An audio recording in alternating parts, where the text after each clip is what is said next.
नमस्कार दोस्तों, मैं पांडे सर लक्ष्य डिफेंस अकादमी मुरार की तरफ से आज आपका पुनः स्वागत करता हूं। आशा करता हूं बेटा आप सभी अच्छे और ठीक होंगे। अपने जो रीजनिंग चल रहा था जिसमें अपन ने कोडिंग डिकोडिंग पढ़ा दिया था, आज अपन एक नया टॉपिक भारतीय संविधान लेकर हाजिर हुए हैं। ठीक है, इसकी स्टार्टिंग से भारतीय संविधान के बारे में कुछ जानकारियाँ जो कि बहुत इंपॉर्टेंट पॉइंट्स हैं आपके लिए।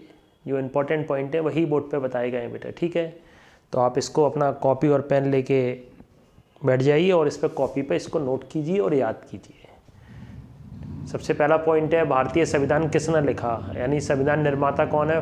Father of constitution doctor Bhimrao Ambedkar. संविधान की मूल कॉपी किस भाषा में लिखी गई थी, अंग्रेजी में लिखी गई थी। अंग्रेजों के गुलाम थे तो अब अंग्रेजी में लिखी गई थी। अंग्रेजी की मूल कॉपी के लेखक कौन थे, प्रेम बिहारी नारायण राय जादा। संविधान सभा की पहली बैठक कब हुई थी, 9 दिसंबर 1946। संविधान सभा में सदस्यों की संख्या कितनी थी, कुल संख्या कितनी थी, 389। संविधान सभा के अस्थायी अध्यक्ष किसे बनाया गया, डॉक्टर सच्चिदानंद सिन्हा।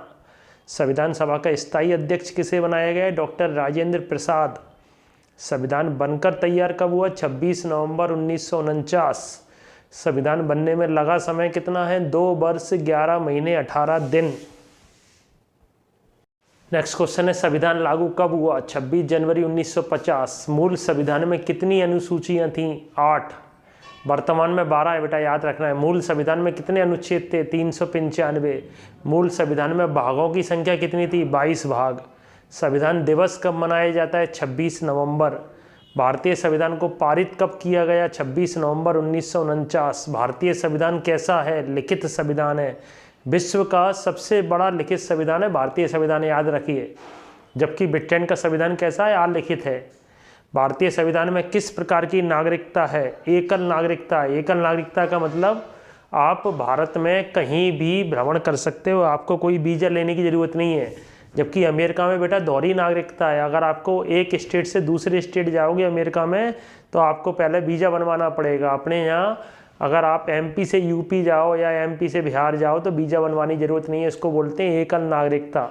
ऑल ओवर इंडिया में आपको घूमने का अधिकार है। ठीक है, भारतीय संविधान का कौन सा भाग संविधान की आत्मा कहलाता है, उद्देशिका या प्रस्तावना।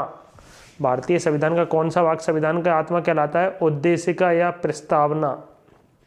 ये आपको याद रखना है बेटा। ठीक है, तो आज अपन ने भारतीय संविधान से रिलेटेड कुछ 15-20 इंपॉर्टेंट पॉइंट देखे जो कि आप कॉपी में इसको नोट कीजिए। ठीक है, आज के लिए इतना ही। जय हिंद, जय भारत। आप सभी खुश रहें, स्वस्थ रहें।